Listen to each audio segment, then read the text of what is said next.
이 할망구가 뭘 안다고? 감히 우리 가족 일에 참견이야? 그 말을 듣는 순간 저는 알았습니다. 이제 끝을 내야 할 때가 왔다는 것을요. 새벽 5시, 저는 어김없이 눈을 떴습니다.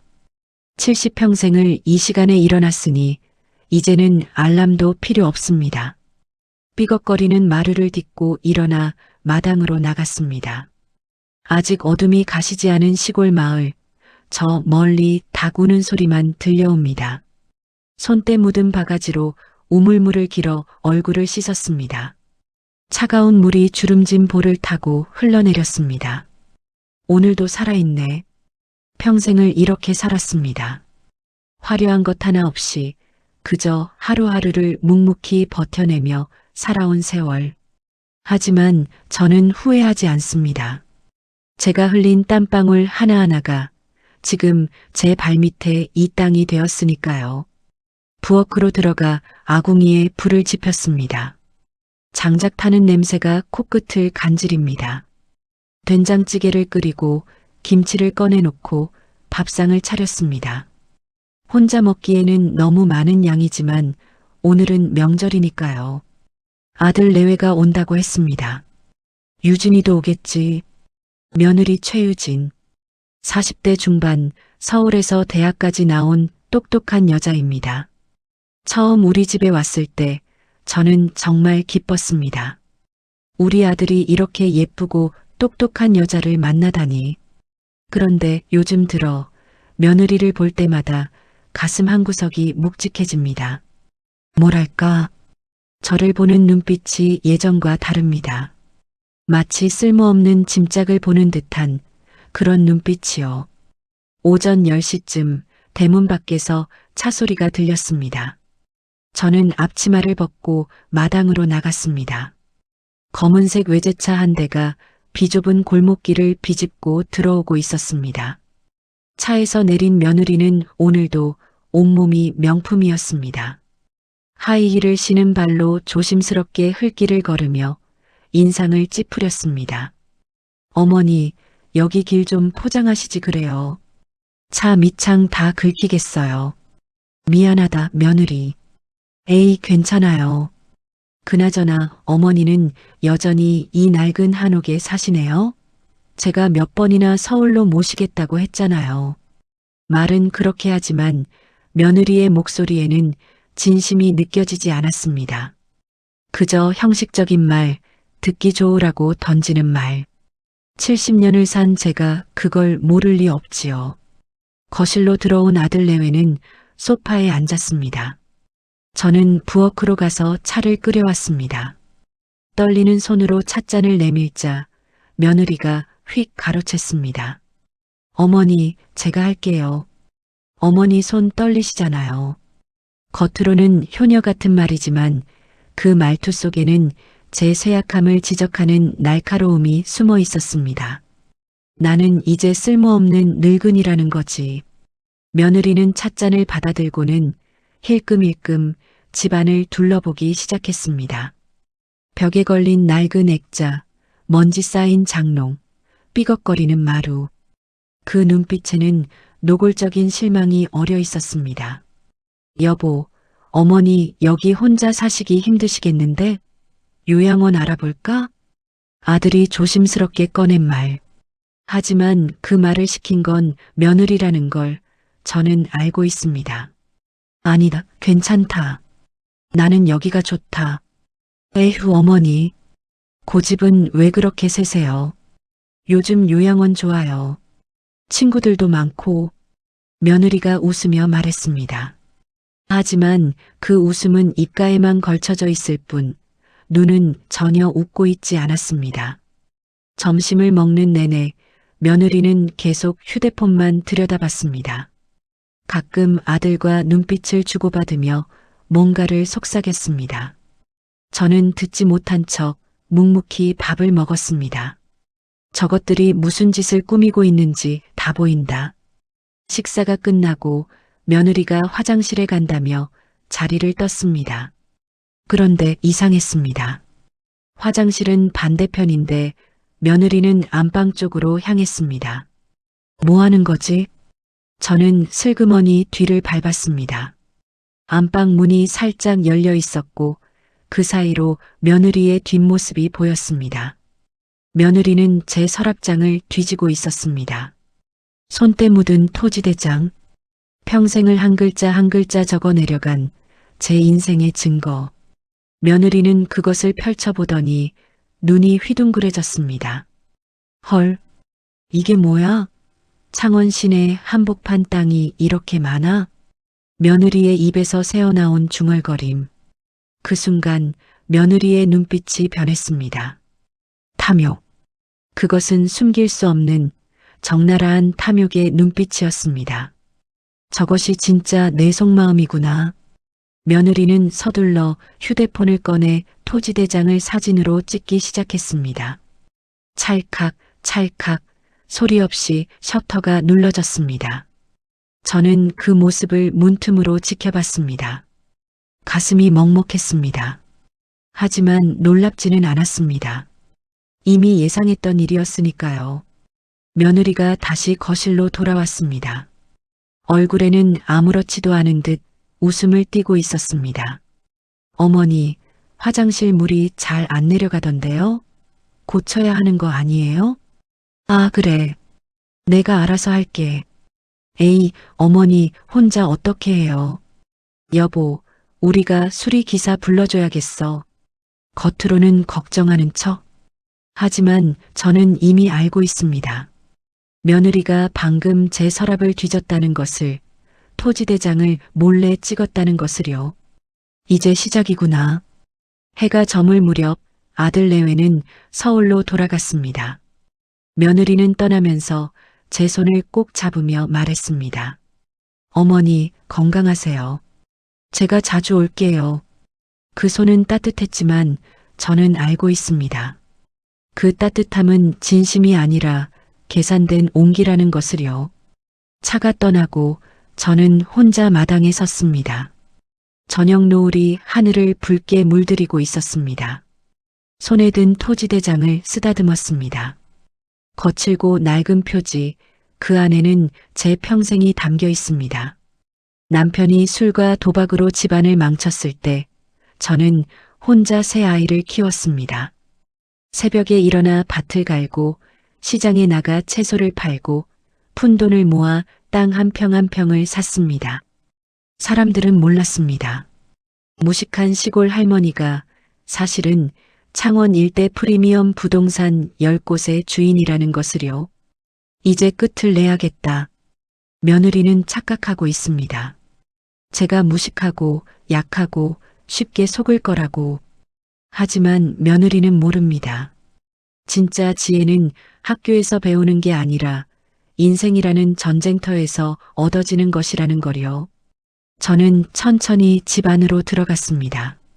그리고 서랍 깊숙한 곳에서 낡은 수첩 하나를 꺼냈습니다. 거기에는 30년 동안 거래해온 공인중개사의 전화번호가 적혀 있었습니다. 재훈이한테 전화해야겠다. 이제 진짜 싸움이 시작됩니다.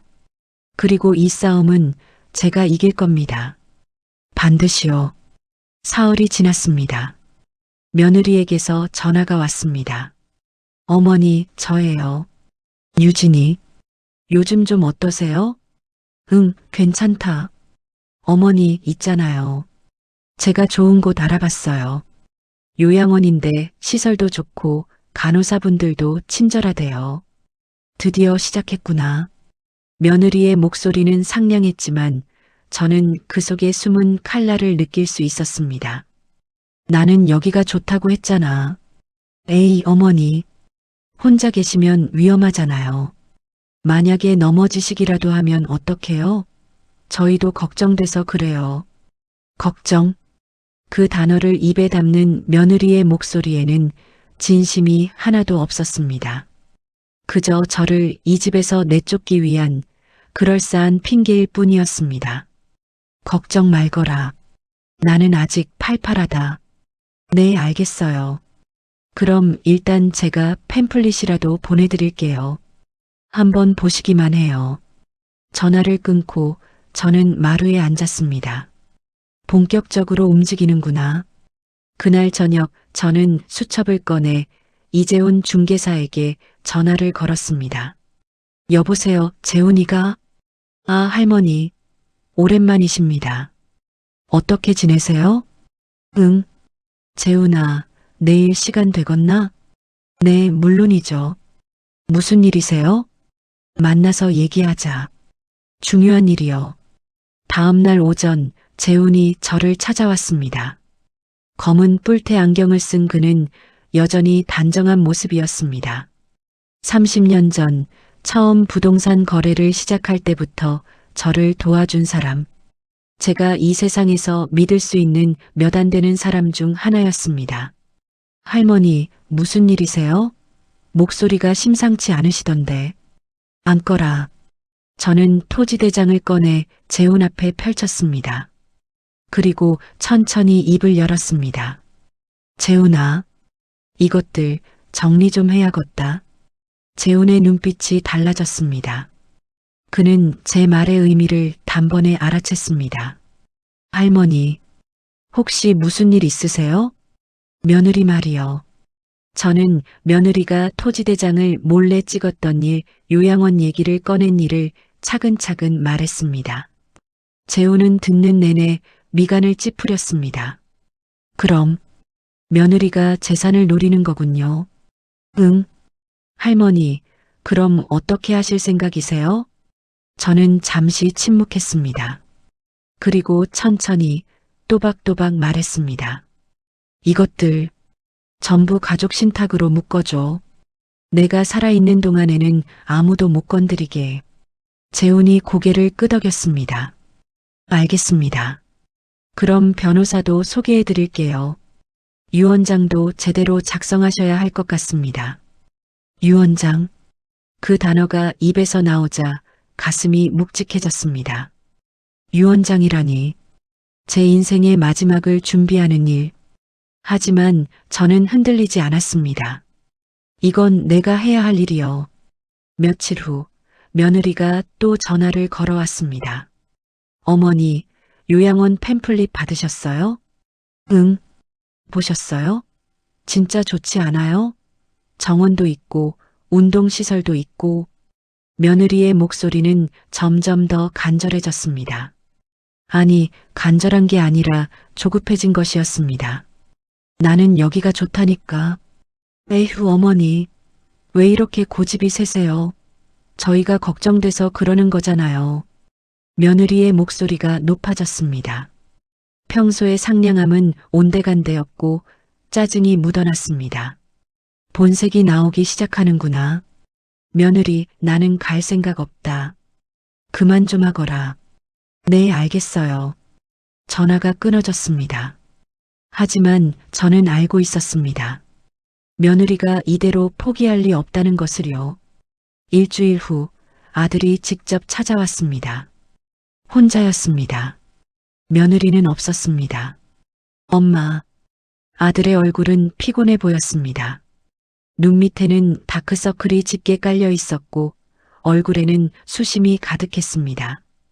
왜 왔나? 엄마, 요양원 얘기 좀 해요. 역시나 아들까지 나섰습니다.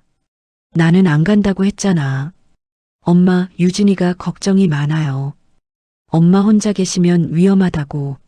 만약 큰일 나면 어떡하냐고. 그래서 엄마, 우리 말 좀 들어요. 제발. 아들의 목소리가 떨렸습니다.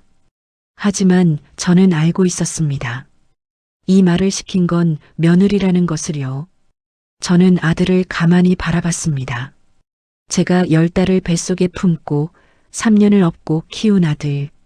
그 아들이 지금 며느리의 꼭두각시가 되어 저를 내쫓으려 하고 있었습니다. 가슴이 무너져 내렸습니다. 하지만 저는 눈물을 보이지 않았습니다. 아들아. 네, 엄마. 너는 지금 누구 편이가? 그 말에 아들이 당황한 표정을 지었습니다. 엄마, 그게 무슨 말씀이세요? 전 엄마 걱정해서 그러는 거예요. 걱정? 그래, 걱정이겠지. 근데 그 걱정이 진짜 나를 위한 거가? 아니면 너희 며느리를 위한 거가? 엄마, 나는 안 간다. 다시는 그 얘기 꺼내지 마라. 저는 단호하게 말하고 자리에서 일어났습니다. 아들은 더 이상 아무 말도 하지 못하고 고개를 떨구었습니다. 아들이 돌아간 후 저는 혼자 마당에 섰습니다. 해는 이미 저물어가고 어둠이 조용히 내려앉고 있었습니다. 손에 든 토지대장을 꼭 쥐었습니다. 내가 평생을 모은 이것들을 저것들한테 줄 수는 없어. 재훈이 말했습니다. 가족 신탁 절차는 다음 주면 끝난다고. 유언장도 곧 작성할 수 있다고. 조금만 더 참아라. 그때 핸드폰이 울렸습니다. 며느리였습니다. 어머니, 저예요. 응? 오늘 우리 남편이 다녀갔죠? 그래. 어머니, 솔직히 말씀드릴게요. 저희 형편이 좀 어려워요. 빚도 있고, 그래서 어머니 재산 좀 미리 정리하셨으면 해서요. 드디어 며느리가 본색을 드러냈습니다. 더 이상 효녀 연기도 걱정하는 척도 하지 않았습니다. 그래서 어머니 땅 몇 개만 저희 명의로 넘겨주세요. 제발이에요. 안 된다. 어머니, 며느리의 목소리가 날카로워졌습니다. 어머니는 어차피 오래 못 사실 거잖아요. 그걸 왜 혼자 쥐고 계세요? 그 말을 듣는 순간 저는 온몸이 얼어붙었습니다. 어차피 오래 못 산다고? 며느리는 제가 죽기를 기다리고 있었습니다. 아니, 어쩌면 더 빨리 죽기를 바라고 있는지도 몰랐습니다. 며느리, 네, 너는 지금 나한테 죽으라는 소리를 하고 있는 기가? 그게 아니라 전화 끊어라. 다시는 전화하지 마라. 저는 전화를 끊어버렸습니다. 손이 떨렸습니다. 분노인지 슬픔인지 배신감인지 알 수 없는 감정이 온몸을 휩쓸었습니다. 이제 정말 끝이요. 저는 재훈에게 다시 전화를 걸었습니다. 재훈아, 나요. 유언장, 내일 당장 쓸기요. 그리고 한 가지 더 부탁이 있어. 말씀하세요, 할머니. 녹음기 하나 구해줄 수 있겠나? 재훈은 잠시 침묵했다가 조용히 대답했습니다. 알겠습니다, 할머니. 이제 진짜 전쟁이 시작됩니다. 며느리는 착각하고 있습니다. 무식한 시골 할머니가 아무것도 못할 거라고. 하지만 며느리는 곧 알게 될 겁니다. 진짜 무서운 건 학벌 좋은 머리가 아니라 평생을 살아남기 위해 쌓아온 할머니의 지혜라는 것을요. 저는 창밖을 바라봤습니다. 달이 밝았습니다. 다음 날 아침 재훈이 차를 끌고 왔습니다. 할머니, 오늘 변호사 사무실 가셔야죠. 준비되셨어요? 응, 가자. 저는 손때 묻은 토지대장과 도장을 챙겨 들었습니다. 그리고 옷장 깊숙한 곳에서 낡은 천보자기 하나를 꺼냈습니다. 그 안에는 수십 년 동안 모아온 서류들이 가지런히 정리되어 있었습니다. 매매계약서, 등기부등본, 영수증, 제 평생의 기록이었습니다. 차를 타고 시내로 향하는 길, 창밖 풍경을 바라보며 저는 과거를 떠올렸습니다. 40년 전 저는 29이었습니다. 남편은 술과 도박에 빠져 집안을 망쳐가고 있었고 저는 새 아이를 안고 막막한 미래를 마주하고 있었습니다. 어느 날 남편이 또 돈을 빌려달라고 떼를 썼습니다. 여보, 이번만이요. 이번만 돈 좀 빌려주면 다 갚을게요. 돈이 어디 있어요? 애들 분유 살 돈도 없는데. A씨, 쓸데없는 소리. 당신이 숨겨놓은 거 나는 다 안다고. 남편은 제 비상금까지 털어갔습니다. 그날 밤 저는 마루에 앉아 울었습니다. 이렇게 살다가는 다 죽는다. 다음 날 저는 결심했습니다. 새벽 4시에 일어나 밭을 갈고 채소를 키워 시장에 팔기 시작했습니다. 비 오나 눈 오나 한 번도 거르지 않았습니다. 푼돈이 모이면 저는 그것을 항아리에 숨겨놓았습니다. 남편 몰래요. 그렇게 5년이 흘렀습니다. 어느 날 시장 입구에 땅 팝니다 라는 팻말이 붙어 있었습니다. 아주머니, 이 땅 얼마예요? 30만 원이요. 30만 원. 당시 제게는 천문학적인 금액이었습니다. 하지만 저는 그 땅을 샀습니다. 5년간 모은 전 재산을 털어서요. 사람들은 비웃었습니다. 박순덕이가 미쳤나 봐. 쓸데없는 땅을 사다니.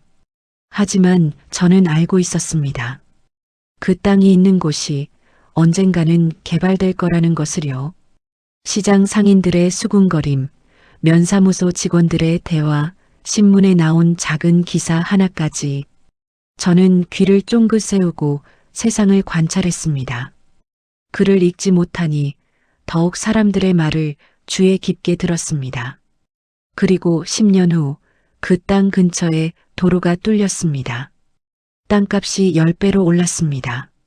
저는 그 땅을 팔고 다시 다른 곳에 땅을 샀습니다. 이번에는 더 큰 땅을요. 그렇게 30년이 흘렀습니다. 사람들이 몰랐던 것은 무식한 시골 아낙네가 사실은 천부적인 부동산 감각을 가지고 있었다는 것입니다. 할머니, 다 왔습니다. 재훈의 목소리에 저는 회상에서 깨어났습니다. 변호사 사무실 앞이었습니다. 깔끔한 유리문 너머로 정장을 입은 변호사가 보였습니다. 박순덕 할머니시죠? 반갑습니다. 저는 김태수 변호사입니다. 반갑습니다. 변호사는 친절했습니다. 저를 낮춰보지 않았고 차근차근 설명해 주었습니다. 할머니, 이재훈 소장님께 대략적인 상황은 들었습니다. 가족 신탁과 유언장 작성을 원하신다고요. 응, 좋습니다. 먼저 가족 신탁부터 설명드리겠습니다. 이건 할머니의 재산을 법적으로 보호하는 장치입니다. 할머니가 살아계시는 동안은 물론이고 돌아가신 후에도 할머니의 뜻대로만 재산이 분배되도록 하는 거죠. 그럼 며느리는 손도 못 대는 기가? 네, 맞습니다. 저는 고개를 끄덕였습니다. 변호사는 서류 뭉치를 꺼내 하나씩 설명했습니다. 제 재산 목록이 적힌 종이를 보는 순간 변호사의 눈이 커졌습니다. 이게 창원 시내 프리미엄 땅이 이렇게 많으시다고요? 응. 할머니, 실례지만 이 재산 가치가 대략 100억은 넘을 것 같은데요. 100억? 그 말을 듣는 순간에도 저는 담담했습니다. 숫자는 중요하지 않았습니다. 중요한 건 이것이 제가 평생을 바쳐 일군 것이라는 사실이었습니다. 많이 있네요. 할머니, 정말 대단하십니다. 이 모든 걸 혼자 이루셨다니. 변호사는 진심으로 감탄하는 표정이었습니다. 저는 그 시선이 낯설었습니다. 평생을 무시당하며 살았는데 누군가 제게 존경의 눈빛을 보내다니요. 서류 작업은 3시간이나 걸렸습니다. 하나하나 도장을 찍고 서명을 하는 동안 저는 제 인생이 한 장 한 장 정리되어 가는 기분이었습니다. 자, 이제 유언장입니다. 할머니께서 원하시는 대로 작성하시면 됩니다. 내 재산은 전부 사회에 기부할기요. 변호사와 재훈이 놀란 표정으로 저를 바라봤습니다. 할머니, 그럼 자녀분들에게는요? 아들한테는 5천만 원만 줄기요. 그 돈으로 제 발로 일어서라고 해. 며느리한테는 한 푼도 없어. 할머니, 재훈의 목소리가 떨렸습니다. 재훈아, 나는 평생을 일해서 이 돈을 모았어. 공짜로 얻은 게 하나도 없어. 우리 아들도 땀 흘려 일하는 법을 배워야 해. 그게 진짜 유산이요. 변호사는 고개를 끄덕이며 말했습니다. 훌륭한 결정이십니다. 그럼 기부는 어디로 하시겠어요? 고아원이랑 양로원. 나처럼 의지할 데 없는 사람들한테 가게 해줘. 알겠습니다. 유언장 작성이 끝나고 저는 한숨을 내쉬었습니다. 이제 모든 준비가 끝났습니다. 사무실을 나오는 길 재훈이 조심스럽게 물었습니다. 할머니, 정말 괜찮으세요? 며느리가 알면 가만히 있지 않을 텐데. 알긴 하더라. 어차피 이제 끝을 볼기요. 차에 타고 집으로 돌아오는 길, 저는 재훈에게 물었습니다. 재훈아, 녹음기는 가져왔나? 네, 여기 있어요. 재훈은 작은 녹음기를 꺼내 제게 건넸습니다. 이거 사용법 간단해요. 이 버튼만 누르면 녹음되고 한 번 더 누르면 정지돼요. 고맙다. 저는 녹음기를 주머니에 넣었습니다. 이제 며느리가 다시 전화를 걸어오거나 찾아오면 모든 것을 녹음할 겁니다. 증거를 확보하는 겁니다. 집에 도착했을 때는 저녁 무렵이었습니다. 마당에 낯선 차 한 대가 서 있었습니다. 며느리의 차였습니다. 왔구나. 저는 천천히 차에서 내렸습니다. 대문을 열고 들어서자 마당에 며느리가 서 있었습니다. 혼자였습니다. 며느리의 얼굴에는 더 이상 웃음이 없었습니다. 차갑고 날카로운 표정만 남아 있었습니다. 어머니, 어디 다녀오세요? 응. 혹시 변호사 사무실 다녀오신 거 아니에요? 저는 움찔했습니다. 며느리가 어떻게 알았을까요? 어머니, 숨기지 마세요. 제가 다 알아요. 어머니가 재산 정리하러 다니신다는 거. 며느리가 한 발짝 다가왔습니다. 그 눈빛은 서늘했습니다. 어머니, 대체 왜 이러세요? 우리가 뭘 잘못했어요? 잘못? 너가 뭘 잘못했는지 모르겠나? 저는 그저 어머니 걱정해서 요양원 얘기한 것 뿐이에요. 그런데 어머니는 저를 도둑 취급하시네요. 며느리의 목소리가 높아졌습니다. 하지만 저는 더 이상 물러서지 않았습니다. 주머니 속 녹음기 버튼을 눌렀습니다. 며느리, 내가 너한테 묻겠다. 너는 진짜로 나를 걱정해서 요양원 얘기 꺼낸 기가? 아니면 내 재산을 노린 기가? 뭐라고요? 내 서랍 뒤진 거, 토지대장 사진 찍은 거, 나는 다 봤다. 며느리의 얼굴이 하얗게 질렸습니다. 어머니. 그건, 그리고 어제 전화해서 뭐라 했나? 내가 어차피 오래 못 산다고 했지? 저는 그런 의도가 아니었어요. 그럼 무슨 의도였나? 솔직하게 말해봐.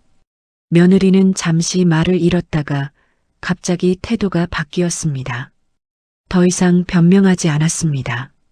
대신 본색을 드러냈습니다. 좋아요. 솔직하게 말할게요. 네, 맞아요. 저 어머니 재산 필요해요. 우리 빚이 얼만 줄 아세요? 3억이에요, 3억. 그런데 어머니는 이 큰 재산을 쥐고만 계시잖아요.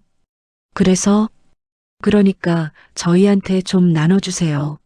어머니 혼자 다 가지고 계시면 뭐해요? 죽으면 다 남는 건데. 그 말을 듣는 순간 저는 온몸이 떨렸습니다. 분노가 치밀어 올랐습니다. 하지만 저는 참았습니다. 녹음기가 모든 것을 담고 있었으니까요. 며느리, 너는 내가 이 돈을 어떻게 모았는지 아나? 그게 지금 중요해요? 새벽 4시에 일어나서 밭을 갈고 시장에 나가 채소 팔고 비 오나 눈 오나 한 번도 쉬지 않고 일했어. 남편은 술 처먹고 도박하고 나는 혼자 새 아이 키우면서 이 돈을 모았어. 한 푼 한 푼이 내 피와 땀이요. 그래서요? 어머니 고생한 거 알아요.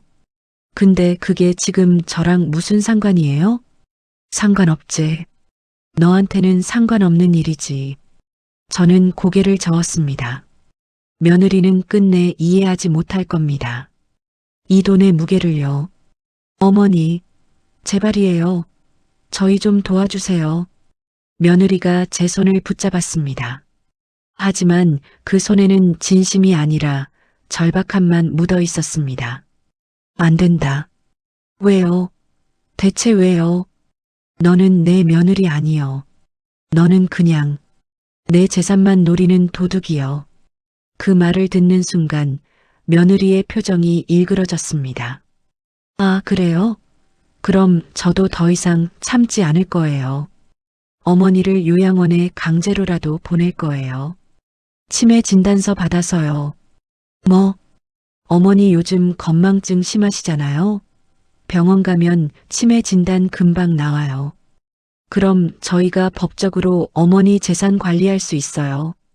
며느리는 이미 다 계획해 놓고 있었습니다. 저를 치매 환자로 만들어서 재산을 빼앗을 계획이었습니다. 너 정말 그럴 수 있겠나? 해보라니까요. 어차피 어머니는 이제 끝이에요. 며느리는 그렇게 말하고는 뒤도 돌아보지 않고 가버렸습니다. 며느리가 떠나고 저는 주저앉았습니다. 다리에 힘이 풀렸습니다. 하지만 저는 웃고 있었습니다. 주머니 속 녹음기를 꺼내 확인했습니다. 모든 대화가 선명하게 녹음되어 있었습니다. 이제 증거가 생겼다. 며느리는 착각하고 있습니다. 이 할머니가 아무것도 못할 거라고. 하지만 며느리는 곧 알게 될 겁니다. 진짜 전쟁은 지금부터라는 것을요. 사흘 후 아들이 전화를 걸어왔습니다. 엄마, 나야. 응. 엄마, 병원 좀 가자. 건강검진 받으러. 건강검진. 하지만 저는 알고 있었습니다. 이것이 며느리가 말한 그 계획이라는 것을요. 치매 진단을 받게 만들어서 제 재산을 빼앗으려는 것이었습니다. 나는 괜찮다. 엄마 요즘 건망증도 심하시고 그러시잖아요. 그냥 한번 검사만 받아보자. 아들아, 나는 정신 멀쩡하다. 엄마, 제발. 우리 걱정돼서 그래요. 걱정.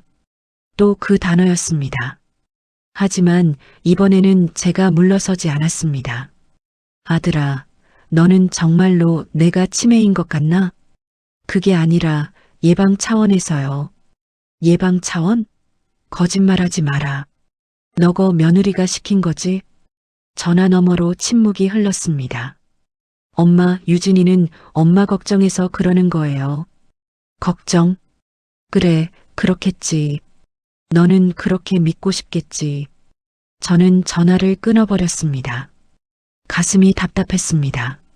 제 아들이, 제가 10개월을 뱃속에 품고 낳은 아들이 지금 며느리 편에 서서 저를 공격하고 있었습니다. 그날 오후 예상치 못한 손님이 찾아왔습니다. 큰딸 은주였습니다. 은주는 서울에서 작은 식당을 운영하고 있었습니다. 결혼해서 아이 둘을 키우며 열심히 사는 제 자랑스러운 딸이었습니다. 엄마, 은주야, 왜 왔나? 엄마, 오빠한테 전화 받았어요. 엄마가 요즘 이상하시다고. 저는 한숨을 내쉬었습니다. 아들이 은주에게까지 연락한 모양이었습니다. 나는 멀쩡하다. 걱정하지 마라. 엄마, 그런데 올케가 그러는데 엄마가 요양원 가는 것도 싫어하시고 병원 가는 것도 거부하신다며요? 응. 엄마, 왜 그러세요? 건강검진 한번 받는 게 뭐가 어렵다고. 은주는 걱정스러운 표정으로 제 손을 잡았습니다. 하지만 저는 알고 있었습니다. 은주는 며느리의 진짜 속셈을 모른다는 것을요. 은주야, 엄마가 물어볼 게 하나 있다. 네, 엄마. 너거 올케를 믿나? 은주가 잠시 망설였습니다. 그 짧은 침묵이 모든 것을 말해주었습니다. 엄마, 솔직히 말씀드리면 저도 올케가 좀 이상하긴 해요. 이상하다니? 작년에 제가 돈 좀 빌려달라고 했을 때 올케가 그러더라고요. 엄마한테 재산이 많으니까 엄마한테 받으라고. 저는 고개를 끄덕였습니다. 역시나 며느리는 오래전부터 제 재산을 노리고 있었던 겁니다. 은주야, 엄마가 솔직하게 말할게. 네, 엄마. 저는 며느리가 서랍을 뒤진 일, 요양원 계획, 치매 진단을 받게 만들려는 음모까지 모두 털어놓았습니다. 은주는 듣는 내내 얼굴이 하얗게 질려갔습니다. 엄마, 설마 올케가 정말 그런 짓을? 응. 그리고 이것 좀 들어봐. 저는 녹음기를 꺼내 재생했습니다. 며느리의 목소리가 흘러나왔습니다. 어머니 요즘 건망증 심하시잖아요. 병원 가면 치매 진단 금방 나와요. 그럼 저희가 법적으로 어머니 재산 관리할 수 있어요. 어차피 어머니는 이제 끝이에요. 녹음이 끝나자 은주의 눈에서 눈물이 주르륵 흘러내렸습니다. 엄마, 미안해요. 제가 몰랐어요. 괜찮다. 너가 잘못한 게 아니여. 엄마, 그럼 어떡해요? 오빠는 옳게 말만 듣고 있는데. 엄마가 알아서 할기요. 너는 걱정 말고. 은주가 제 손을 꼭 잡았습니다. 엄마, 제가 도와드릴게요. 올케가 감히 엄마한테 이런 짓을 하다니. 절대 용서 못해요. 저는 은주의 손을 토닥였습니다. 딸이 제 편이라는 것만으로도 마음이 든든했습니다. 그날 저녁 며느리가 또 전화를 걸어왔습니다. 어머니, 내일 병원 예약했어요. 꼭 오셔야 해요. 나는 안 간다. 어머니, 이러시면 저희가 강제로라도 모셔갈 거예요. 해봐라. 저는 전화를 끊었습니다. 주머니 속 녹음기가 또다시 모든 것을 담았습니다. 다음 날 아침 예상대로 아들과 며느리가 함께 찾아왔습니다. 그런데 이상한 점이 있었습니다. 며느리 뒤에 낯선 남자 2명이 서 있었습니다. 간호사 유니폼을 입은 남자들이었습니다. 엄마, 병원 가자. 아들이 조심스럽게 말했습니다. 하지만 며느리는 달랐습니다. 차갑고 단호한 표정이었습니다. 어머니, 더 이상 거부하시면 안 돼요. 오늘은 꼭 가셔야 해요. 나는 안 간다고 했잖아. 그럼 어쩔 수 없죠. 며느리가 손짓하자 2 간호사가 제게 다가왔습니다. 할머니, 저희랑 같이 가시죠. 너희들 누구요? 저희는 요양병원에서 나왔습니다. 할머니 건강검진 도와드리러 왔어요. 거짓말이었습니다. 이들은 며느리가 고용한 사람들이었습니다. 저를 강제로 병원에 데려가려는 것이었습니다. 손대지 마. 저는 뿌리쳤습니다. 하지만 2 남자는 제 팔을 붙잡았습니다. 할머니, 조용히 하세요. 이러시면 더 힘드십니다. 나라고. 바로 그때였습니다. 뭐 하는 짓이에요? 현관문이 벌컥 열리더니 은주가 뛰어들어왔습니다. 그리고 은주 뒤에는 경찰관 2명이 서 있었습니다. 며느리의 얼굴이 하얗게 질렸습니다. 은주야, 너 왜 여기 있어? 올케, 지금 뭐 하는 거예요? 엄마를 강제로 끌고 가려고요? 은주가 경찰관들에게 말했습니다. 경찰관님, 저분들이 우리 엄마를 강제로 데려가려고 해요. 경찰관이 며느리에게 다가갔습니다. 무슨 일이신가요? 아니에요. 그냥 시어머니 건강검진 받으시게 도와드리려고. 본인이 거부하는데 강제로 데려가시려는 건가요? 그게 아니라. 며느리는 말을 더듬었습니다. 경찰관이 제게 물었습니다. 할머니, 병원 가시고 싶으세요? 아니요. 나는 안 갈기요. 본인이 거부하시는데 강제로 데려갈 수는 없습니다. 이분들 돌려보내세요. 경찰관의 단호한 말에 2 간호사는 어쩔 수 없이 물러났습니다. 며느리는 분한 표정으로 저를 노려봤습니다. 은주 씨, 왜 이러세요? 우리가 어머니 걱정해서 그러는 건데. 걱정요? 이게 걱정이에요? 은주가 핸드폰을 꺼내 들었습니다. 올케, 이거 들어볼래요? 은주가 재생 버튼을 눌렀습니다. 며느리의 목소리가 울려 퍼졌습니다. 어머니 요즘 건망증 심하시잖아요. 병원 가면 치매 진단 금방 나와요. 어차피 어머니는 이제 끝이에요. 녹음을 듣는 순간 아들의 얼굴이 창백해졌습니다. 유진아, 이게 무슨 소리야? 여보, 이건 오해야. 내가 그런 의도로 한 말이 아니라. 오해요? 은주가 차갑게 말했습니다.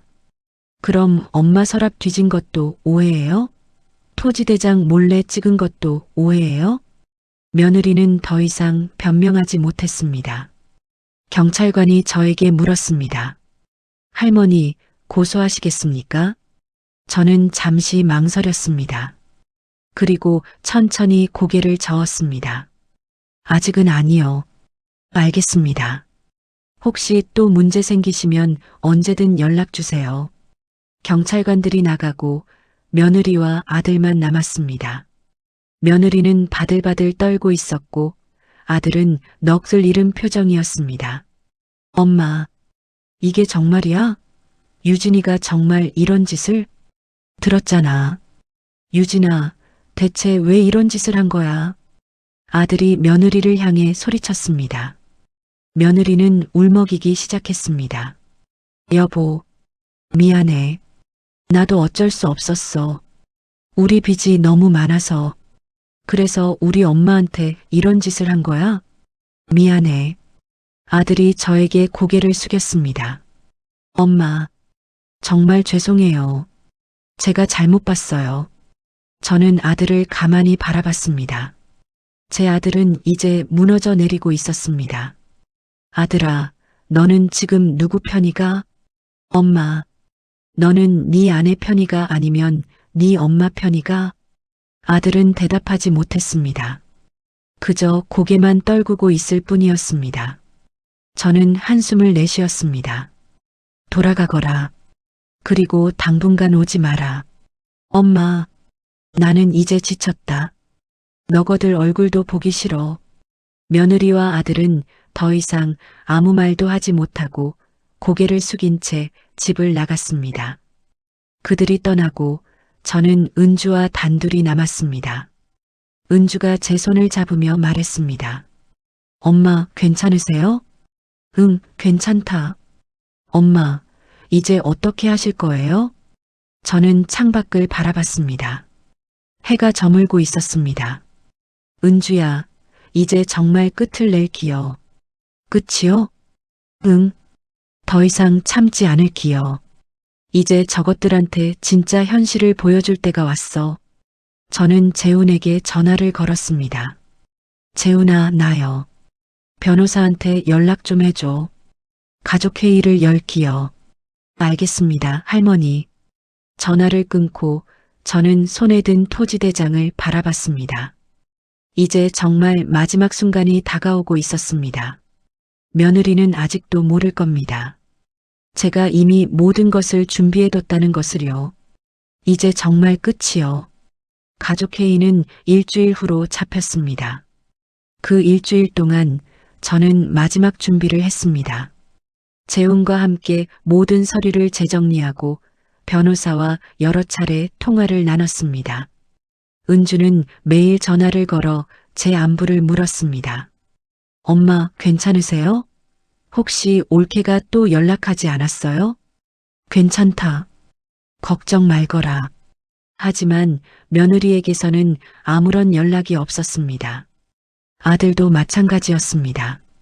그 침묵이 오히려 불길했습니다. 저것들이 또 무슨 짓을 꾸미고 있는 거지? 가족회의 사흘 전 재훈에게서 급한 전화가 왔습니다. 할머니, 큰일 났어요. 무슨 일이가? 며느리가 할머니 명의로 된 땅 중에 하나를 팔려고 했어요. 뭐? 저는 깜짝 놀라 자리에서 벌떡 일어났습니다. 어떻게 그럴 수가 있어? 내 도장도 없는데. 도장을 위조한 것 같아요. 다행히 등기소에서 제가 아는 직원이 이상하게 여겨서 저한테 확인 전화를 해왔어요. 그래서 막았습니다. 그 며느리가 정말 분노가 치밀어 올랐습니다. 며느리는 이제 범죄까지 저지르고 있었습니다. 할머니, 이거 고소하셔야 해요. 이건 명백한 위조입니다. 알겠다. 근데 재훈아, 가족회의는 그대로 진행할기요. 네, 알겠습니다. 저는 전화를 끊고 주저앉았습니다. 가슴이 답답했습니다. 며느리가 여기까지 올 줄은 몰랐습니다. 도장까지 위조하다니. 그날 저녁 예상치 못한 사람에게서 전화가 왔습니다. 아들이었습니다. 엄마, 뭐가? 엄마, 나 진짜 몰랐어. 유진이가 엄마 도장 위조까지 할 줄은. 아들의 목소리가 떨리고 있었습니다. 너도 알았구나. 응. 재훈 형한테 전화 받았어. 엄마, 정말 미안해. 미안하다고 다가? 너는 너가 마누라가 뭘 하는지 알면서도 가만히 있었잖아. 엄마, 나도 어떻게 해야 할지 몰랐어. 유진이가 빚 때문에 너무 힘들어하길래. 그래서 너가 엄마를 배신한 기가? 아들은 대답하지 못했습니다. 저는 한숨을 내쉬었습니다. 아들아, 너는 지금이라도 정신 차려라. 네 마누라가 지금 무슨 짓을 하고 있는지 똑똑히 봐라. 알겠어, 엄마. 가족회의 날 너도 알아. 너가 봐야 할 것들이 있어. 전화를 끊고 저는 창밖을 바라봤습니다. 달이 밝았습니다. 며느리는 이제 마지막 선을 넘었습니다. 더 이상 돌이킬 수 없는 강을 건넌 것입니다. 가족회의 당일, 저는 새벽부터 일어나 몸을 씻고 제일 깨끗한 한복을 꺼내 입었습니다. 거울을 보니 주름진 얼굴이 보였습니다. 73년을 살아온 얼굴. 하지만 오늘만큼은 이 얼굴이 당당하게 보였습니다. 오늘로 모든 게 끝나. 오전 10시 재훈이 차를 끌고 왔습니다. 할머니, 준비되셨어요? 응, 가자. 변호사 사무실로 향하는 차 안, 저는 마지막으로 모든 서류를 확인했습니다. 토지대장, 가족 신탁 서류, 유언장, 그리고 녹음 파일. 모든 것이 완벽했습니다. 변호사 사무실에 도착했을 때 이미 사람들이 모여 있었습니다. 아들, 며느리, 그리고 은주. 며느리는 여전히 명품 옷을 입고 있었지만 얼굴에는 불안함이 가득했습니다. 아들은 고개를 숙이고 있었고 은주는 저를 보자 반갑게 웃어주었습니다. 다들 오셨네요. 그럼 시작하겠습니다. 김태수 변호사가 회의를 시작했습니다. 오늘 이 자리는 박순덕 할머니의 요청으로 마련된 자리입니다. 할머니께서 가족분들께 말씀하실 것이 있다고 하셨습니다. 모든 시선이 저에게 집중되었습니다. 저는 천천히 입을 열었습니다. 오늘 너거들을 부른 이유는 내 재산에 대해 분명히 하려고 그래. 며느리의 표정이 미묘하게 변했습니다. 엄마, 그게 무슨... 말 끝까지 들어. 저는 단호하게 말하고 토지대장을 펼쳤습니다. 이것이 내가 평생 모은 재산이요. 창원 시내 프리미엄 땅 10곳. 가치로 따지면 100억이 넘는다고 하더라. 며느리의 눈이 반짝였습니다. 탐욕의 눈빛이었습니다. 그래서 말인데, 며느리, 내 어머니, 너는 이 재산을 얼마나 받을 수 있을 것 같나? 며느리가 당황한 표정을 지었습니다. 저는 어머니께서 정하시는 대로, 정하는 대로? 그래, 그럼 내가 정해줄게. 저는 변호사에게 고개를 끄덕였습니다. 변호사가 유언장을 꺼내 들었습니다. 박순덕 할머니의 유언장을 낭독하겠습니다. 회의실에 침묵이 흘렀습니다. 변호사가 천천히 읽기 시작했습니다. 나 박순덕은 건강한 정신으로 다음과 같이 유언합니다. 첫째, 내 모든 재산은 가족 신탁으로 묶여 있으며 내가 생전에는 물론 사후에도 내 뜻대로만 처분됩니다. 며느리의 얼굴이 하얗게 질려갔습니다. 둘째, 내 재산 중 대부분은 고아원과 양로원에 기부합니다. 뭐라고요? 며느리가 자리에서 벌떡 일어났습니다. 셋째, 내 아들에게는 5천만 원을 남깁니다. 그 돈으로 빚을 갚고 제 발로 일어서길 바랍니다. 아들이 고개를 푹 숙였습니다. 넷째, 내 딸 은주에게는 1억 원을 남깁니다. 평생 효녀로 살아준 것에 대한 감사의 표시입니다. 은주의 눈에서 눈물이 흘러내렸습니다. 다섯째, 변호사가 잠시 멈추더니 며느리를 바라보며 말했습니다. 며느리 최유진에게는 단 한 푼도 남기지 않습니다. 그 순간 며느리가 폭발했습니다. 이게 무슨 소리예요? 어머니, 이럴 수가 있어요? 왜 안 되겠나? 저는 그동안 어머니를 모셨잖아요. 모셨다고? 언제? 저는 차갑게 물었습니다. 너는 나를 무시했고, 내 재산만 노렸고, 나를 요양원에 쳐넣으려 했고, 치매 환자로 만들려 했고, 급기야 내 도장을 위조해서 땅까지 팔려고 했잖아. 그건 변명하지 마라. 증거가 다 있어. 저는 녹음기를 꺼내 재생했습니다. 며느리의 목소리가 울려 퍼졌습니다. 어머니 요즘 건망증 심하시잖아요. 병원 가면 치매 진단 금방 나와요.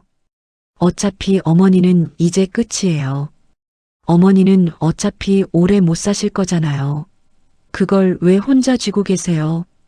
녹음이 끝나자 회의실에 무거운 침묵이 흘렀습니다. 며느리는 바들바들 떨고 있었고 아들은 얼굴을 감싸쥐었습니다. 변호사가 조용히 말했습니다. 또한 며느리 최유진 씨의 도장 위조 사실도 확인되었습니다. 이는 명백한 범죄 행위이며 할머니께서는 고소를 진행하실 수 있습니다. 며느리가 저에게 달려들었습니다. 어머니, 제발이에요. 저희 빚이 얼마나 많은지 아세요? 제발 좀 도와주세요. 도와달라고? 저는 며느리를 가만히 바라봤습니다. 너는 나한테 죽으라고 했잖아. 그런 너가 지금 도와달라고 하는 기가? 저는 그런 의도가 아니었어요. 의도가 아니라고? 그럼 뭐가? 너는 내 재산만 노리고 나를 짐짝 취급했잖아. 며느리가 무릎을 꿇었습니다. 어머니, 제발이에요. 하지만 저는 더 이상 흔들리지 않았습니다. 며느리, 너는 한 가지를 착각했어. 뭐요? 돈은 공짜로 얻어지는 게 아니여. 땀 흘리고 고생해서 버는 기여. 그런데 너는 그걸 몰라. 그냥 쉽게 얻으려고만 했지. 저는 아들을 바라봤습니다. 아들아, 너도 마찬가지여. 너는 마누라 눈치만 보고 엄마는 져버렸어. 그래서 너한테도 많이 주지 않을기여. 5천만 원으로 빚 갚고 제 발로 일어서라. 아들이 눈물을 흘리며 고개를 숙였습니다. 엄마, 정말 미안해. 미안하다고 다 되는 게 아니여. 이제부터는 너가 스스로 살아가는 법을 배워라. 저는 자리에서 일어났습니다. 오늘로 모든 게 끝났어. 더 이상 내 재산에 대해 욕심내지 마라. 그리고 며느리, 너는 도장 위조 건으로 고소할기여. 며느리가 비명을 질렀습니다. 안 돼요. 어머니. 하지만 저는 뒤돌아보지 않았습니다. 회의실 문을 열고 나오는 순간 어깨가 가벼워졌습니다. 마치 50년 동안 짊어지고 있던 짐을 내려놓은 기분이었습니다. 은주가 제 손을 잡으며 말했습니다. 엄마, 정말 대단하세요. 대단할 것도 없어. 그냥 내가 해야 할 일을 한 것뿐이요. 회의실을 나와 주차장으로 걸어가는데 뒤에서 아들의 목소리가 들렸습니다. 엄마. 저는 멈춰섰습니다. 아들이 숨을 헐떡이며 달려왔습니다. 엄마, 정말 미안해. 내가 잘못했어. 알아. 엄마, 나 이혼할게. 유진이랑 더 이상 못 살겠어. 저는 아들을 바라봤습니다. 그건 너가 알아서 해라. 나는 이제 너거들 일에 참견 안 할기여. 엄마, 나 정말 반성하고 있어. 다시 시작할게. 저는 아들의 어깨를 토닥였습니다. 아들아, 사람은 넘어져도 다시 일어설 수 있어. 너가 진짜 반성한다면 엄마는 믿을기여. 하지만 이번만큼은 너가 힘으로 일어서야 해. 아들이 눈물을 흘리며 고개를 끄덕였습니다. 집으로 돌아오는 차 안, 저는 창밖을 바라봤습니다. 해가 저물고 있었습니다. 붉게 물든 하늘이 아름다웠습니다. 이제 정말 끝이 보이네. 하지만 저는 알고 있었습니다. 아직 진짜 끝이 아니라는 것을요. 며느리는 가만히 있지 않을 겁니다. 마지막 발악이 남아있을 것입니다. 그리고 그때가 오면 저는 완전히 끝장을 낼 것입니다. 조금만 더 기다려라. 가족회의가 끝난 지 이틀이 지났습니다. 저는 평소처럼 새벽에 일어나 마당을 쓸고 우물물을 길어 세수를 했습니다. 모든 것이 끝난 것 같았습니다. 하지만 가슴 한구석은 여전히 무거웠습니다. 정말 끝난 걸까? 며느리는 가만히 있을 사람이 아니었습니다. 그 여자는 지금 궁지에 몰렸고 궁지에 몰린 쥐는 고양이를 문다고 했습니다. 그날 오후 은주에게서 다급한 전화가 왔습니다. 엄마, 큰일 났어요. 무슨 일이가? 올케가 인터넷에 엄마 얘기를 올렸어요. 뭐? 제 손이 떨렸습니다.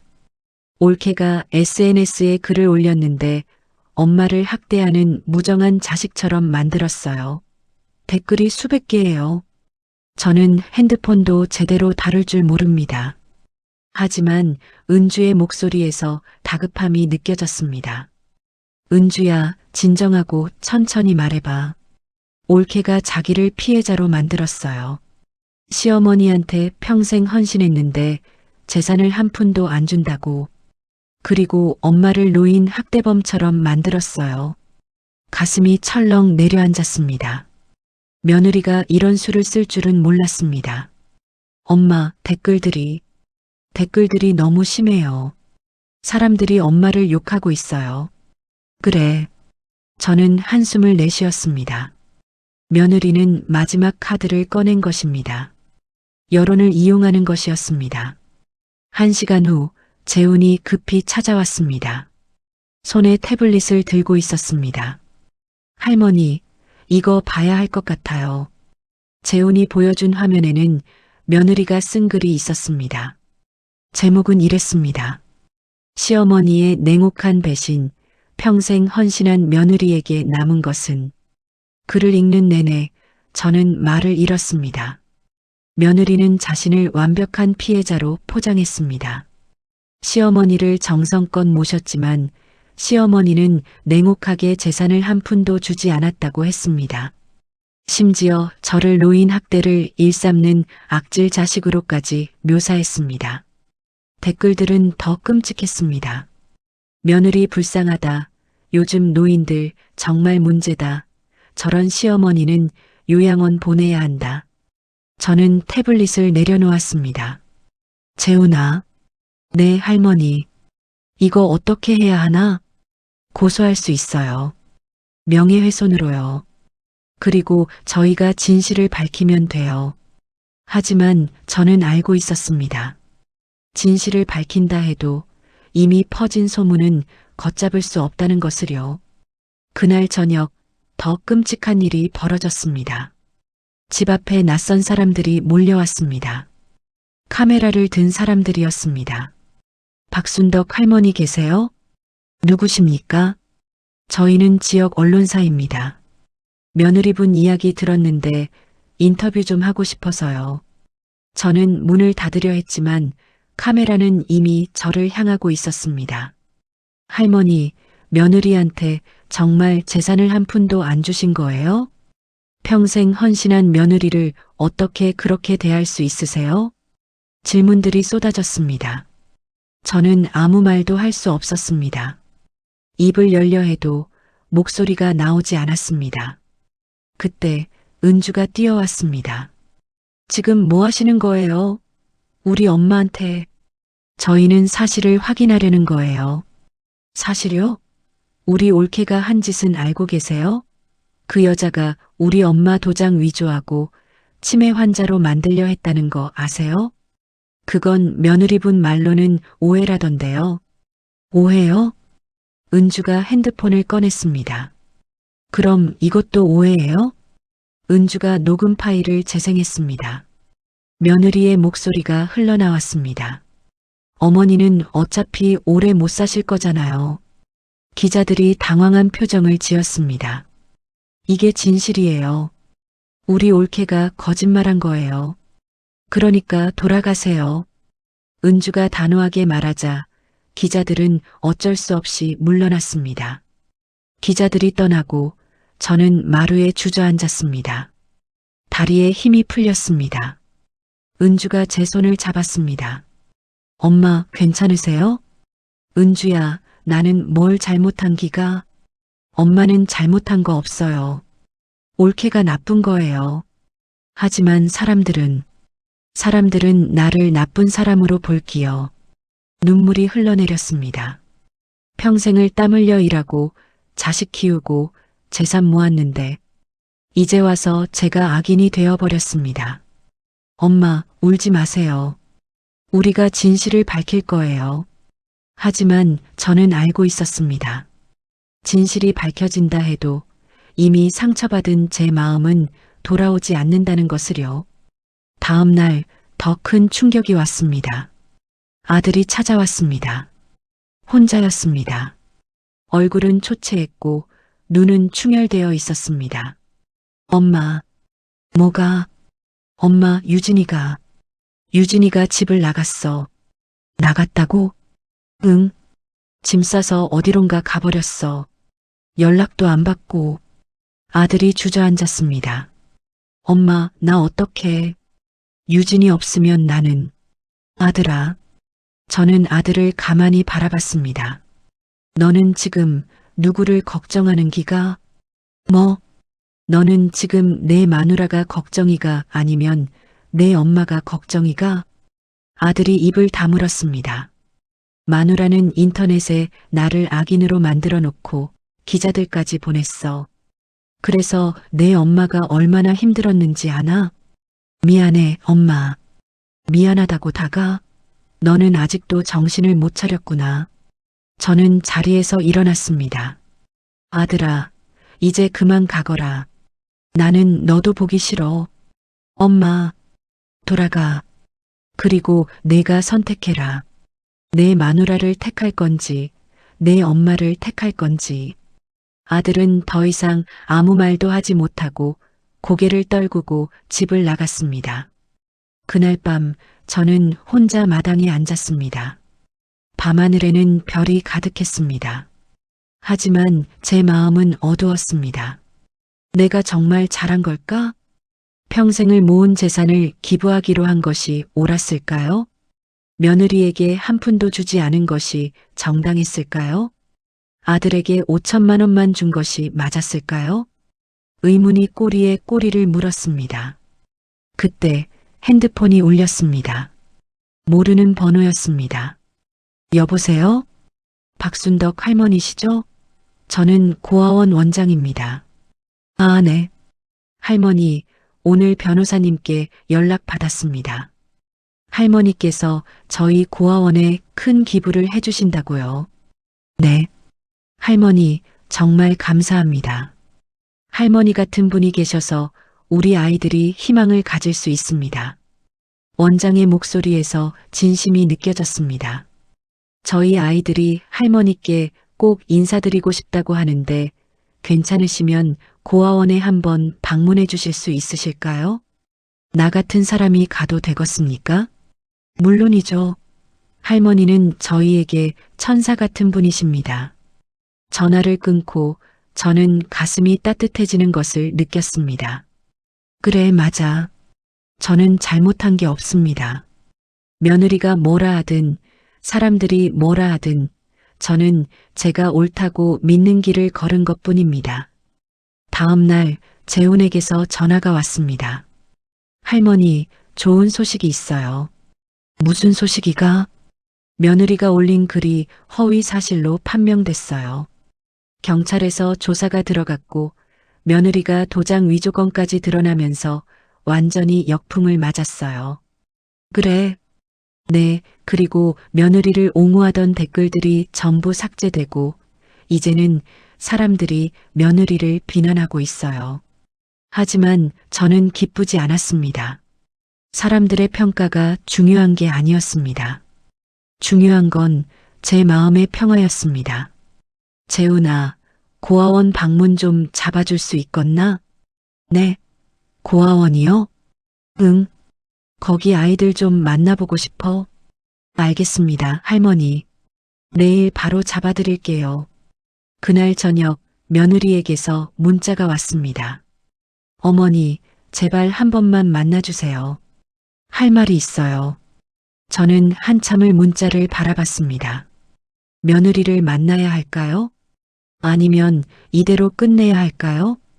고민 끝에 저는 답장을 보냈습니다. 내일 우리 집으로 와라. 마지막으로 할 말이 있다. 이제 정말 끝을 내야 할 때가 왔습니다.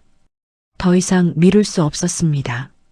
내일 며느리와의 마지막 대면에서 저는 모든 것을 정리할 것입니다. 그리고 이 긴 싸움에 마침표를 찍을 것입니다. 내일이면 정말 끝이요. 저는 창밖을 바라봤습니다. 달이 밝았습니다. 내일은 맑겠습니다. 그리고 그날 모든 것이 끝날 것입니다. 다음 날 오전 10시, 저는 새벽부터 집안을 깨끗이 정돈했습니다. 마루를 닦고 마당을 쓸고 손님 맞이 준비를 했습니다. 오늘이 마지막이 될 것이기 때문입니다. 재훈이 먼저 도착했습니다. 그리고 그의 뒤에는 김태수 변호사도 함께였습니다. 할머니, 준비 다 하셨어요? 응. 저는 손때 묻은 토지대장과 녹음기, 그리고 모든 증거 서류를 탁자 위에 올려놓았습니다. 오늘 모든 것이 끝날 것입니다. 정확히 10시 30분, 대문 밖에서 차 소리가 들렸습니다. 며느리가 왔습니다. 하지만 혼자가 아니었습니다. 아들도 함께였고, 그리고 낯선 남자 한 명이 더 있었습니다. 정장을 입은 중년 남자였습니다. 세 사람이 마당으로 들어왔습니다. 며느리의 얼굴은 창백했고 아들은 여전히 고개를 숙이고 있었습니다. 어머니, 며느리가 조심스럽게 입을 열었습니다. 왔구나. 앉거라. 저는 단호하게 말했습니다. 며느리와 아들, 그리고 낯선 남자가 자리에 앉았습니다. 어머니, 소개할게요. 이분은 제 변호사예요. 며느리가 옆에 남자를 가리켰습니다. 변호사까지 데려왔구나. 저는 웃음이 나왔습니다. 며느리는 끝까지 저와 싸우려는 모양이었습니다. 그래, 반갑소. 나는 김태수 변호사요. 제 편에 있던 김 변호사가 손을 내밀었습니다. 며느리의 변호사도 악수를 받았습니다. 긴장감이 흘렀습니다. 어머니, 오늘 이 자리는 마지막 협상을 위해 마련했어요. 며느리가 먼저 입을 열었습니다. 협상? 네. 어머니께서 저를 고소하신다고 하셨죠? 도장 위조건으로요. 그래, 그럴기요. 그 고소를 취하해 주시면 저도 더 이상 어머니를 괴롭히지 않을게요. 그리고 인터넷에 올린 글도 전부 삭제하겠어요. 며느리는 차분하게 말했습니다. 하지만 저는 그 눈빛을 읽을 수 있었습니다. 절박함과 두려움이 뒤섞인 눈빛이었습니다. 그리고요? 그리고 어머니 재산에 대해서는 더 이상 어떤 요구도 하지 않을게요. 유언장도 인정하겠어요. 며느리의 변호사가 서류를 꺼냈습니다. 여기 합의서가 있습니다. 쌍방이 서명하시면 이 모든 일은 종결됩니다. 저는 그 서류를 가만히 바라봤습니다. 합의. 그것은 며느리가 제안하는 평화조약이었습니다. 하지만 저는 알고 있었습니다. 이것은 평화가 아니라 며느리가 법적 처벌을 피하기 위한 마지막 발악이라는 것을요. 며느리, 내 어머니, 너는 지금 내가 고소를 취하해 주길 바라는 기지? 네, 그렇게 해주시면 감사하겠어요. 그래서 너는 나한테 무엇을 줄 건데? 며느리가 당황한 표정을 지었습니다. 제가 더 이상 어머니를 괴롭히지 않는 거요. 그게 다가? 저는 차갑게 물었습니다. 너는 나를 무시했고, 내 재산을 노렸고, 나를 치매 환자로 만들려 했고, 내 도장을 위조했고, 인터넷에 나를 악인으로 만들었어. 그런데 이제 와서 고소만 취하해 달라고? 어머니, 며느리 세상에는 돈으로 살 수 없는 것들이 있어. 그 중 하나가 바로 존엄이요. 저는 자리에서 일어났습니다. 너는 내 존엄을 짓밟았어. 그 대가를 치러야 해. 며느리의 얼굴이 하얗게 질렸습니다. 어머니, 제발이에요. 며느리가 무릎을 꿇었습니다. 제가 잘못했어요. 진짜 잘못했어요. 제발 한 번만 용서해 주세요. 눈물까지 흘렸습니다. 하지만 저는 더 이상 그 눈물에 속지 않았습니다. 그것은 진심 어린 눈물이 아니라 처벌이 두려워서 흘리는 눈물이었습니다. 며느리, 나한테 한 가지 물어볼 게 있다. 네, 말씀하세요. 너는 진짜로 반성하는 기가? 아니면 감옥 가기 싫어서 그러는 기가? 며느리가 입을 다물었습니다. 대답할 수 없었던 것입니다. 보거라. 너는 아직도 거짓말을 하고 있어. 저는 녹음기를 꺼냈습니다. 이것 좀 들어봐라. 녹음기에서 며느리의 목소리가 흘러나왔습니다. 하지만 이번엔 새로운 녹음이었습니다. 바로 어제 며느리가 아들에게 한 말이었습니다. 여보, 어머니한테 용서 빌고 고소만 취하시게 하면 돼. 그러고 나서 우리 다시 기회를 노리는 거야. 어머니 얼마 안 사실 거잖아. 녹음을 듣는 순간 며느리의 얼굴이 새하얗게 변했습니다. 아들은 충격받은 표정으로 며느리를 바라봤습니다. 유진아, 너 이게 무슨 소리야? 여보, 이건 오해야. 내가 그런 뜻으로. 어제 내가 나한테 한 말이잖아. 내가 정말 이런 사람이었어? 아들이 며느리에게서 멀어졌습니다. 며느리는 당황해서 변명을 늘어놓았지만 이미 모든 것이 끝난 후였습니다. 며느리, 저는 차갑게 말했습니다. 너는 끝까지 거짓말을 했어. 용서를 빌린 척하면서 속으로는 나를 이용할 생각만 했지. 어머니, 제발, 이제 끝이요. 나는 너를 고소할기요. 도장 위조, 명예훼손, 사기 미수, 모든 혐의로 말이요. 김태수 변호사가 서류를 꺼냈습니다. 이미 고소장은 제출되었습니다. 경찰에서 곧 연락이 갈 겁니다. 며느리의 변호사가 당황한 표정으로 말했습니다. 잠깐만요. 이건 너무 가혹한 처사 아닙니까? 가혹해? 김 변호사가 차갑게 웃었습니다. 며느리 최유진 씨가 한 행동들을 보십시오. 도장 위조는 명백한 범죄입니다. 더구나 인터넷에 허위 사실을 유포해 할머니의 명예를 훼손했고 이는 수백만 명이 본 공개적인 범죄입니다. 하지만 가족이라고 해서 범죄가 용서되는 건 아닙니다. 오히려 가족을 배신한 행위는 더 무겁게 처벌받아야 합니다. 며느리의 변호사는 더 이상 할 말이 없었습니다. 며느리가 저에게 기어오듯 다가왔습니다. 어머니, 제발, 제발이에요. 하지만 저는 고개를 저었습니다. 며느리, 너는 한 가지를 착각했어. 뭐요? 돈은 훔칠 수 있어. 땅도 빼앗을 수 있지. 하지만 사람의 존엄은 절대 짓밟을 수 없어. 너는 그걸 몰랐어. 저는 아들을 바라봤습니다. 아들아, 내 엄마, 너는 이제 선택해야 해. 이 여자랑 계속 살 건지 아니면 내 인생을 새로 시작할 건지. 아들이 며느리를 바라봤습니다. 그리고 천천히 고개를 저었습니다. 유진아, 미안해. 나는 더 이상 너랑 못 살겠어. 여보, 안 돼. 너는 내가 생각했던 사람이 아니었어. 나는 내가 조금이라도 반성하는 줄 알았는데 끝까지 엄마를 이용하려고만 했잖아. 아들이 저에게 고개를 숙였습니다. 엄마, 이혼하겠어요.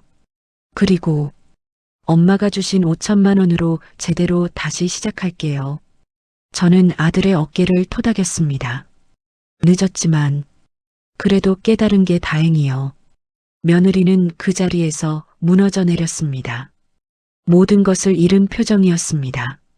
남편도 재산도 명예도 모든 것이 사라졌습니다. 며느리의 변호사가 그녀를 부축해 일으켰습니다. 최유진 씨, 일어나세요. 이제 가야 합니다.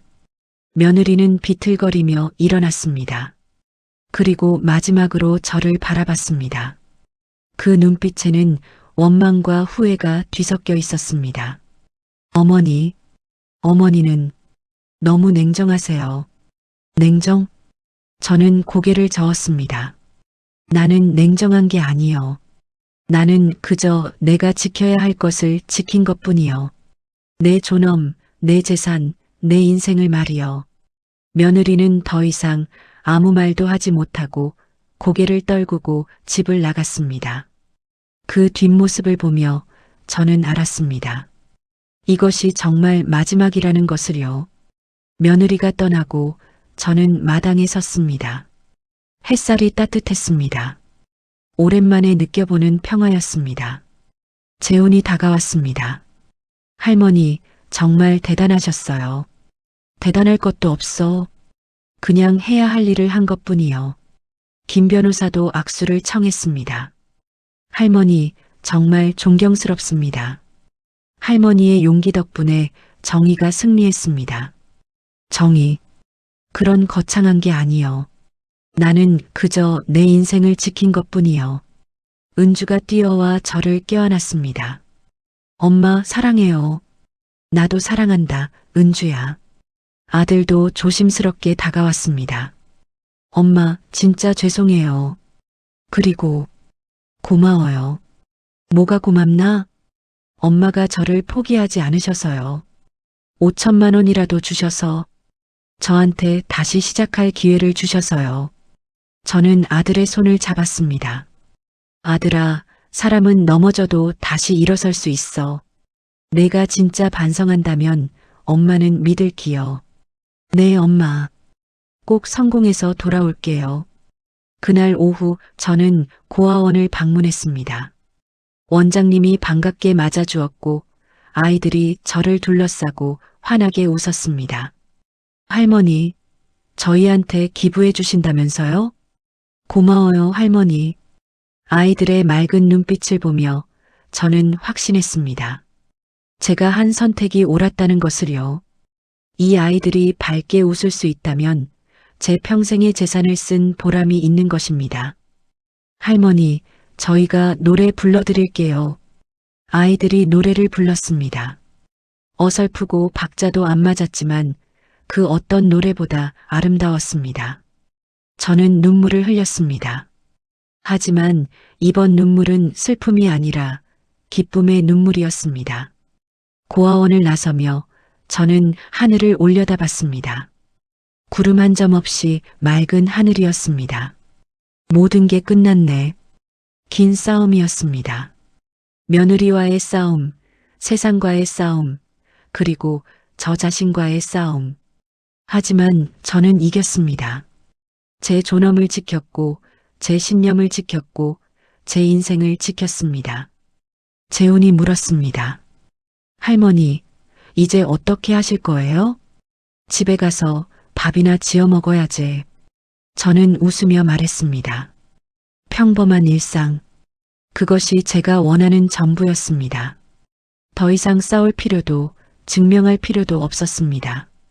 저는 그저 저로 살아가면 되는 것이었습니다. 차를 타고 집으로 돌아오는 길, 저는 창밖을 바라봤습니다. 들판에는 벼가 익어가고 있었습니다. 가을이 오고 있었습니다. 그리고 제 인생에도 조용한 가을이 찾아오고 있었습니다. 이제 정말 끝이요.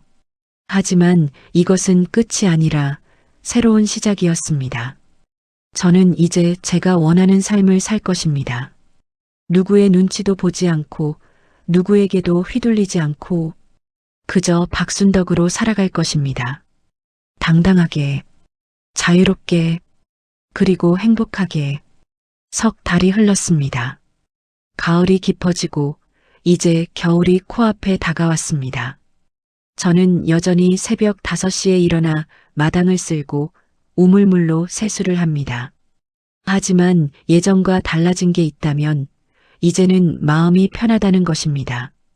더 이상 누군가를 경계하지 않아도 되고 누군가의 눈치를 보지 않아도 됩니다. 저는 그저 저로 살아갑니다. 며느리는 결국 재판을 받았습니다.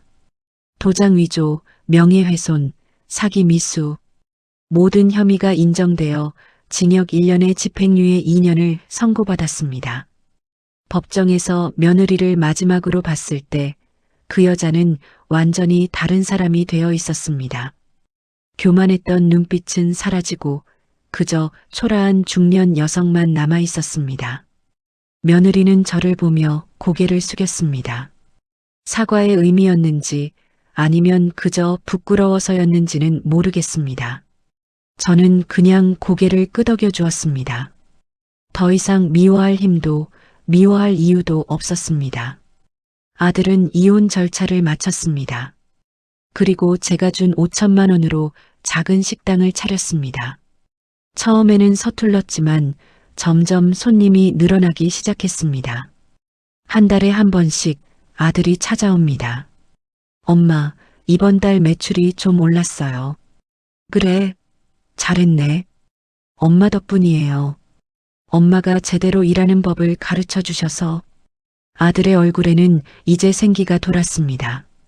예전처럼 며느리 눈치만 보며 움츠러들어 있던 모습은 사라졌습니다. 아들아, 힘들지는 않나? 힘들죠. 근데 이게 진짜 제 삶인 것 같아요. 남한테 기대지 않고 제 힘으로 버는 거. 저는 아들의 손을 토닥였습니다. 그래, 그게 진짜요. 사람은 자기 힘으로 살아야 해. 아들이 웃으며 고개를 끄덕였습니다. 은주는 여전히 자주 전화를 합니다.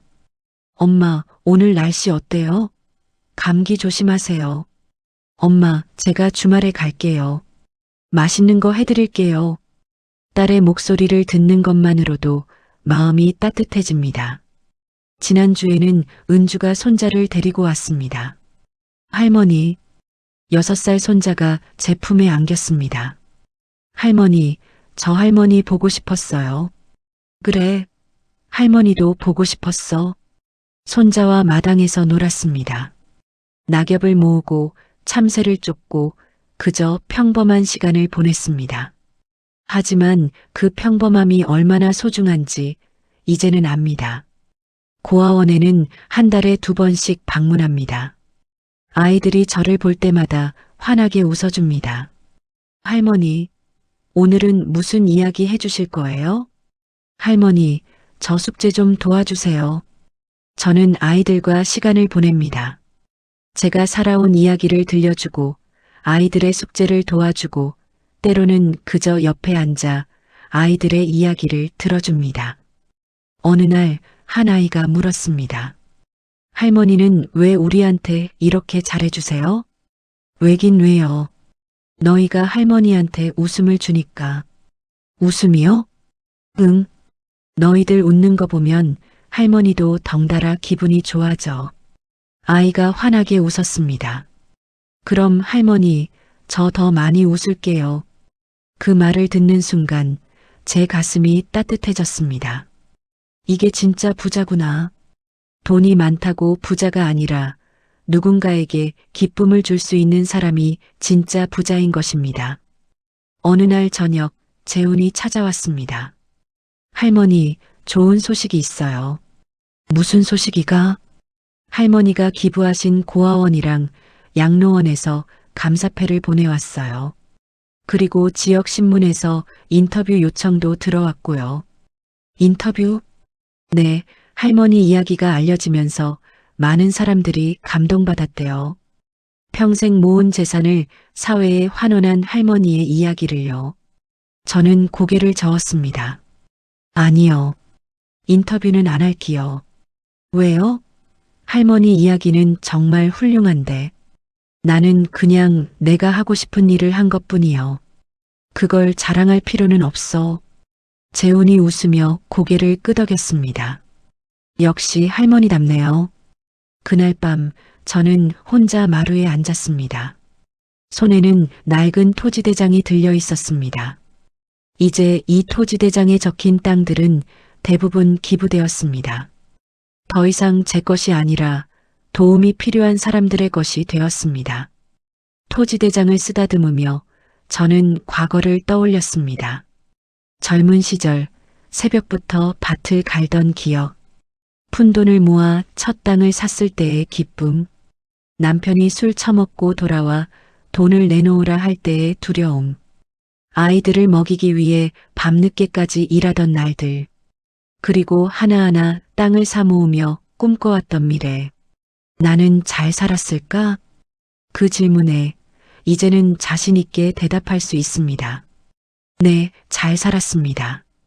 후회 없이 살았습니다. 달이 밝았습니다. 마당에는 낙엽이 쌓여 있고 바람은 차갑지만 제 마음은 따뜻합니다. 문득 핸드폰이 울렸습니다. 아들이었습니다. 엄마, 자고 계셨어요? 아니, 안 자고 있었어.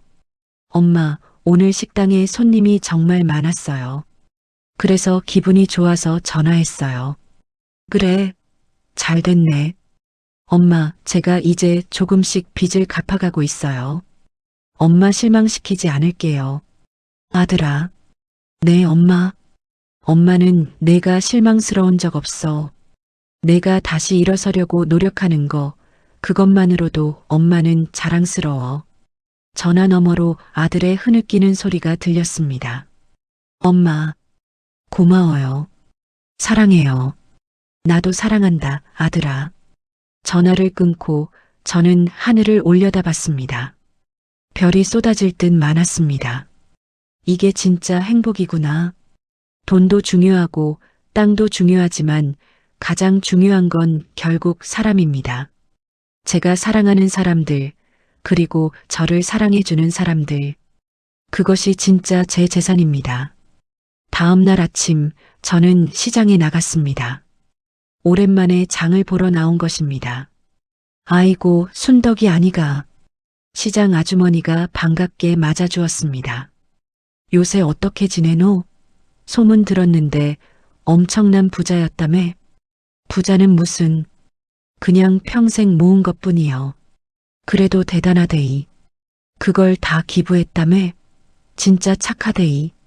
저는 손사래를 쳤습니다. 착한 건 아니고 그냥 내가 하고 싶은 일 한 것뿐이요. 장을 보고 집으로 돌아오는 길, 저는 문득 깨달았습니다. 저는 이제 더 이상 무식한 시골 할머니가 아니라는 것을요. 사람들은 저를 존경의 눈빛으로 바라봅니다. 하지만 그것보다 더 중요한 건 제가 저 자신을 존중하게 되었다는 것입니다. 집에 도착해서 저는 부엌에서 밥을 지었습니다. 된장찌개를 끓이고 김치를 꺼내놓고 소박한 밥상을 차렸습니다. 혼자 먹는 밥상이지만 외롭지 않았습니다. 밥을 먹으며 저는 창밖을 바라봤습니다. 마당에는 참새들이 모여 모이를 쪼아 먹고 있었습니다. 평화로운 풍경이었습니다.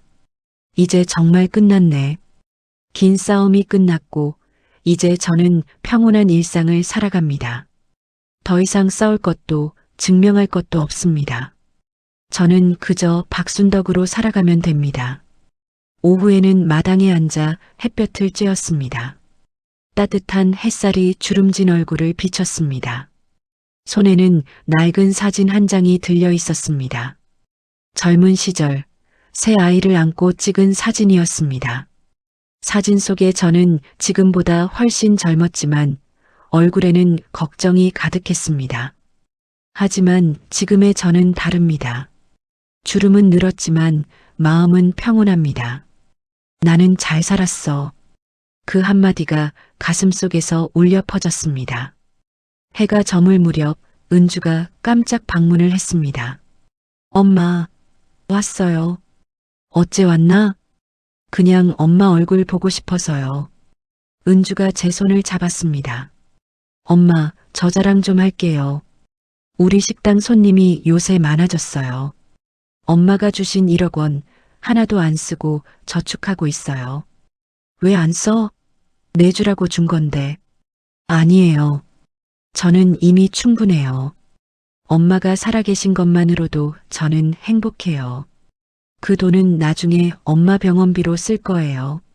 저는 은주를 꼭 안아주었습니다. 고맙다, 은주야.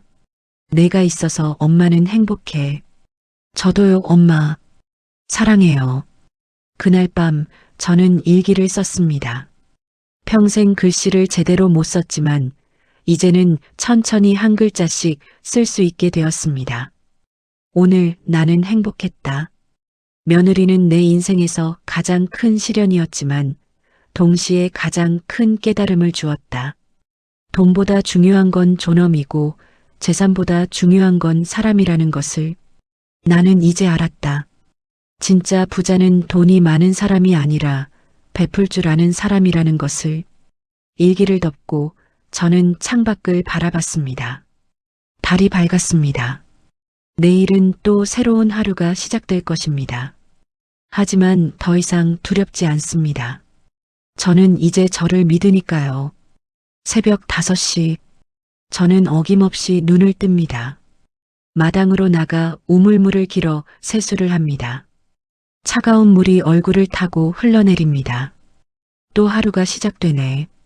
하지만 이제는 그 하루하루가 감사합니다. 살아있다는 것, 숨 쉴 수 있다는 것, 사랑하는 사람들이 있다는 것, 그 모든 것이 기적입니다. 저는 천천히 걷습니다. 더 이상 서두르지 않습니다. 인생은 짧지만 그렇다고 뛰어갈 필요는 없습니다. 천천히 한 걸음씩 제 속도로 걸어가면 됩니다. 마당에서 참새 한 마리가 지적입니다. 저는 모이를 뿌려줍니다. 참새가 모이를 쪼아 먹는 모습을 보며 저는 웃습니다. 작은 것에서 행복을 느낄 수 있다는 것. 그것이 나이 들어 얻은 가장 큰 지혜입니다. 해가 떠오릅니다. 새로운 하루가 시작됩니다. 그리고 저 박순덕은 오늘도 살아갑니다. 당당하게, 떳떳하게, 그리고 행복하게. 오늘의 이야기가 마음에 남았다면 댓글로 여러분의 의견을 남겨주세요. 다음 사연에서 또 만나요.